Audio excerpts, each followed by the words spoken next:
সুন্দর হতে কে না চায়, সুন্দর অবশ্যই হবেন, কিন্তু যেসব প্রোডাক্ট আপনাকে রাতারাতি ফর্সা করে সেসব প্রোডাক্ট কিন্তু কখনোই আপনার স্কিনের জন্য ভালো না।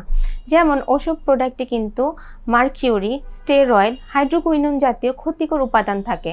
যেমন মার্কিউরি কিন্তু আপনার কিডনিকে, আপনার নার্ভাস সিস্টেমকে ড্যামেজ করে, স্কিনের মধ্যে র্যাশ করে, এবং দেখা যায় যে যারা ভবিষ্যতে গর্ভবতী হবেন বা বাচ্চা নিয়েছেন অলরেডি গর্ভবতী, তাদের ভ্রূণকে কিন্তু মারাত্মকভাবে ক্ষতিগ্রস্ত করে।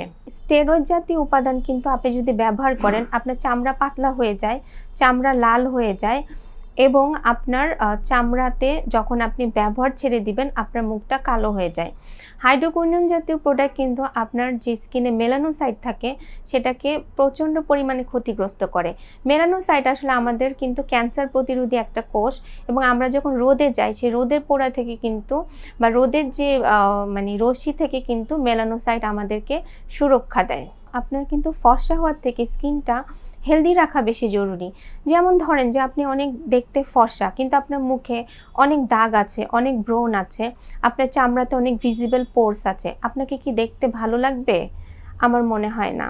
আবার দেখেন আপনি একজন শ্যামলা বর্ণের মানুষ, আপনার স্কিনটা দেখা যাচ্ছে অনেক হেলদি, আপনার স্কিনটা শাইনি, গ্লোই, আপনার মুখের মধ্যে কোনো দাগ নাই, আপনার মুখের মধ্যে কোনো একনি নেই, এবং দেখা যাচ্ছে যে আপনার মুখে কিন্তু কোনো ধরনের কোনো পোর নেই ভিজিবল, তাহলে সেই ক্ষেত্রে কিন্তু আপনার চামড়াটা অবশ্যই সুন্দর লাগবে এবং আপনাকে কিন্তু দেখতে অবশ্যই ভালো লাগবে।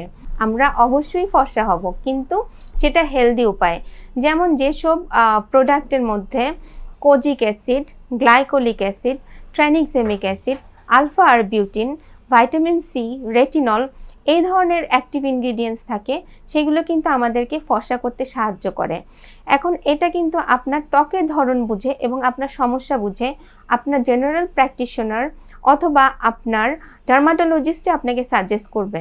আপনি কিন্তু সবগুলো ইনগ্রিডিয়েন্টস একবারে মাখা শুরু করবেন না। অ্যাক্টিভ ইনগ্রিডিয়েন্টস কিন্তু অল্প পরিমাণে শুরু করতে হয়, এবং শুরু করার আগে অবশ্যই প্যাচ টেস্ট করে নিতে হয়, এবং আস্তে আস্তে আপনার চামড়ার সাথে সহনীয় করতে হয়।